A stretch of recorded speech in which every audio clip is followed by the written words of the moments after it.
Who are the greatest, the Stones or the Beatles? I don't care. Mick Jagger has commanded the stage for more than 60 years, redefining what it means to be a rock star. From the raw, rebellious beginnings of the Rolling Stones to their massive globe-spanning stadium tours, Jagger's swagger, voice, and energy shaped an entire generation. But behind the bold persona and electrifying performances lies a far more complex story, one filled with fame, excess, heartbreak, and remarkable resilience. This is the untold story of Mick Jagger. Jagger didn't start out in the spotlight. He was born in the quiet town of Dartford, Kent. His father, a gymnastics teacher, encouraged athletic discipline, while his mother, a hairdresser with conservative political leanings, shaped his early upbringing. But it was in the church choir, crackling radio broadcasts, and early television shows that young Mick discovered his true passion, music, especially the soulful rhythms of blues legends. A pivotal moment came in 1950 when he met Keith Richards at primary school. They formed an early bond, but life took them on different paths for a while. In 1954, Jagger's family moved to Wilmington, where he focused on academics and passed the rigorous 11+ exam, earning a place at Dartford Grammar School. Yet, even amid his studies, his passion for music only grew. During his teenage years, Jagger formed a garage band with his friend Dick Taylor, immersing himself in the music of Chuck Berry and Muddy Waters. Then, in 1961, fate intervened. On Platform 2 of Dartford Railway Station, Jagger and Richards crossed paths again. Jagger was carrying records under his arm, Chuck Berry and Muddy Waters, the perfect icebreaker. Their shared love for rhythm and blues reignited their friendship and sparked a musical partnership that would change the world. Soon, Richards and Taylor began staying over at Jagger's place, which quickly transformed into a jam-packed rehearsal space. Alan Etherington and Bob Beckwith later joined, forming the group known as the Blues Boys. Although Jagger passed 7 O-levels and 2 A-levels, he left school in 1961. He and Richards moved into a Chelsea flat with guitarist Brian Jones, living a bohemian lifestyle while chasing their musical dreams. While Jones and Richards worked on forming a rhythm and blues band, Jagger, ever the realist, kept one foot in the academic world. Backed by a government grant, he enrolled at the London School of Economics, considering careers in politics or journalism. But music kept pulling him back. Brian Jones, under the pseudonym Elmo Lewis, began playing with Alexis Corner's band Blues Incorporated, a key fixture in London's emerging R&B scene. Jagger, Richards, and Jones were soon regulars, with Jagger stepping in as lead vocalist. The trio also rehearsed obsessively on their own, laying the foundation for what would become the Rolling Stones. Jagger's world was about to erupt, and the music industry would never be the same. In the band's early years, the Rolling Stones struggled. They played unpaid gigs at a dingy basement club across from London's Ealing Broadway tube station. With borrowed instruments and little recognition, they took the stage under the name The Rolling Stones, making their debut at London's Marquee Club on July 12, 1962.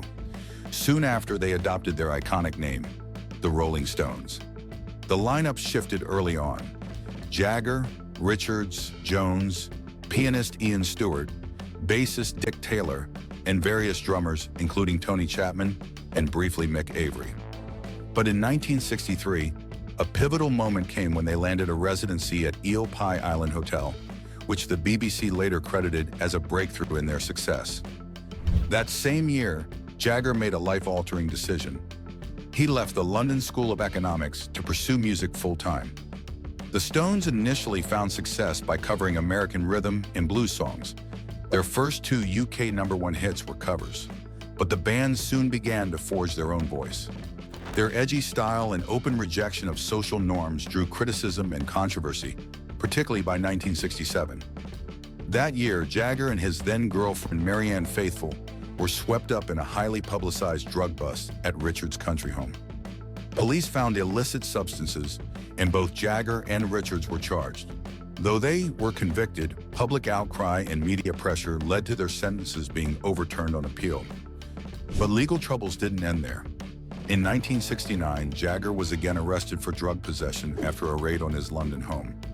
The band was also facing internal turmoil. Founding member Brian Jones was spiraling out of control. His drug use and legal issues made it impossible for him to join the band's upcoming U.S. tour. In June 1969, he left the Stones. Less than a month later, tragedy struck. Jones was found dead in his swimming pool. The official cause was death by misadventure, attributed to a lethal mix of drugs and alcohol. Devastated but determined to move forward, the Stones played a massive tribute concert at Hyde Park just 2 days later. Originally meant to introduce new guitarist Mick Jagger, the concert became a somber farewell. Jagger read a poem by Percy Bysshe Shelley in Jones's memory, and hundreds of white butterflies were released into the sky as a symbolic gesture of farewell. All but the darkness of 1969 didn't end there. Later that year, the Stones planned a free concert at Altamont Speedway in California, intended as their answer to Woodstock. Instead, it became one of the most infamous events in rock history. The desolate, chaotic venue simmered with tension from the start. Upon arrival, Jagger was punched in the face, a grim omen of what was to come. The Hells Angels, controversially hired as security, created an atmosphere of fear rather than safety. Their aggressive behavior escalated throughout the day, and as other bands performed, the crowd grew increasingly violent. When the Stones finally took the stage, the situation was spiraling out of control. Jagger, normally the master of crowd control, tried to restore order with his signature stage presence, but it was no use. The violence continued and ultimately turned fatal. During their performance of Under My Thumb at Altamont, tragedy struck. Meredith Hunter, a concert-goer, pulled a gun, and in a horrifying moment caught on camera, a Hells Angel stabbed him to death. The violence, witnessed by the band and immortalized in the documentary Gimme Shelter, turned deadly. 4 lives were lost that day, including Hunter's, marking a dark turning point for the 1960s counterculture movement. Shaken by the brutality, Mick Jagger later reflected, "It was terrible. If Jesus had been there, he would have been crucified."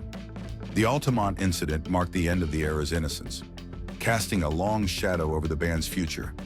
Jagger, disturbed by the event, severed ties with the Hells Angels, a decision that nearly cost him his life. Angered by the public fallout, a group of Hells Angels allegedly plotted to assassinate Jagger. Their plan? To access his Long Island vacation home by sea, sneaking in through the unsecured beachfront garden. But nature intervened. A sudden storm capsized their boat, throwing the would-be killers overboard. They survived, but the attempt was abandoned. Jagger, unaware of how close he'd come to death, would only learn of the plot decades later. In 2008, an FBI agent revealed the assassination attempt during a British television program. The shocking revelation made headlines, and one can only imagine Jagger's disbelief, learning that a violent revenge scheme nearly changed the course of his life. Despite inner turmoil, the Rolling Stones roared into the 1970s stronger than ever.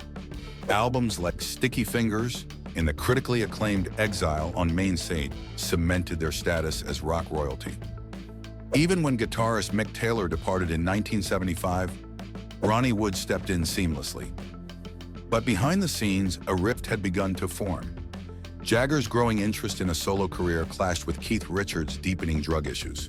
With Richards spiraling, Jagger took creative control, widening the divide. Their partnership, once unshakable, teetered on the edge.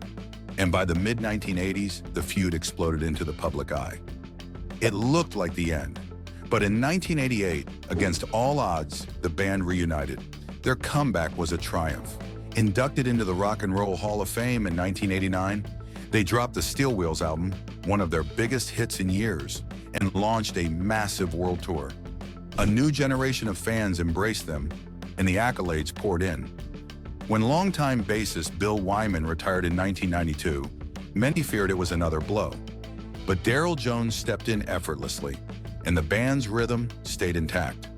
Their 1994 album, Voodoo Lounge, earned them their first Grammy for Best Rock Album, followed by another Grammy for the music video Love Is Strong. The 2000s brought more milestones. Albums like Bridges to Babylon and A Bigger Bang found success, even if they didn't eclipse their earlier classics.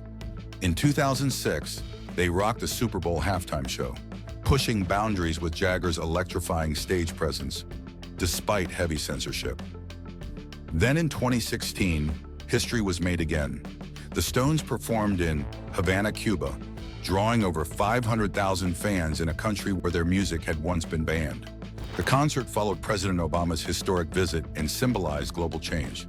That same year, they released Blue Lonesome, a blues album paying tribute to their musical roots, and it earned them yet another Grammy.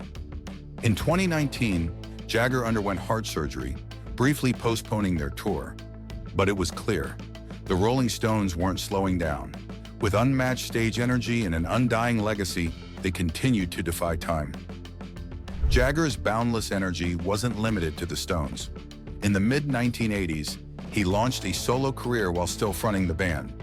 His debut album, She's the Boss, went platinum, though its follow-up, Primitive Cool, fell short commercially. Undeterred, he returned with Wandering Spirit in 1993, featuring a collaboration with Lenny Kravitz. But it was his 1985 duet with David Bowie, Dancing in the Street, that made the biggest splash. The song topped the UK charts and hit the top 10 in the US, proving Jagger's star power beyond the band. He also dipped into acting, starring in Ned Kelly and performance. While these early roles didn't leave a major cinematic mark, Jagger later returned to film behind the scenes as a producer. His credits include The Women in Get On Up, the acclaimed James Brown biopic. Perhaps the most unexpected chapter in Mick Jagger's storied life came in 2003, when the once anti-establishment rocker accepted a knighthood. The man once arrested for drug charges and known for his rebellious image was now officially Sir Michael Jagger, knighted by Prince Charles. Yet this royal honor came with behind-the-scenes drama involving none other than Queen Elizabeth II herself. Reportedly, the Queen did not approve of Jagger, deeming him an inappropriate choice for such recognition. Her concerns stemmed from his perceived lack of reverence for the monarchy and his closeness to her sister, Princess Margaret. Prime Minister Tony Blair's repeated attempts to get Jagger on the honors list were blocked by the Queen, who was unimpressed by his open support for anarchy and his past comment calling her the chief witch. When Jagger finally received the honor, the Queen was notably absent, undergoing knee surgery on the same day. Rumor has it she remarked she'd prefer to be in the hospital than at the ceremony. Nonetheless, she was ultimately forced to acknowledge that Sir Mick Jagger was now a celebrated part of British cultural history, like it or not. Despite his wild public image, Jagger's personal life has been defined by numerous deep relationships and a large extended family. Though married only once, he has 8 children with 5 women, along with several grandchildren and even great-grandchildren. His first major relationship was with Cleo Sylvester, followed by model Chrissy Shrimpton in the early 1960s. Perhaps most infamous was his intense and troubled romance with singer Marianne Faithfull. The pair bonded over music and collaborated on the song Sister Morphine, but their time together was marred by drug use and infidelity. Faithfull later revealed that she often relied on substances to cope with the emotional toll of the relationship. In a twist of betrayal, she eventually cheated on Jagger with his bandmate Keith Richards, who was still bitter over Jagger's prior affair with his girlfriend, Anita Pallenberg. In 1968, their unborn child tragically died, a loss that marked the end of their relationship.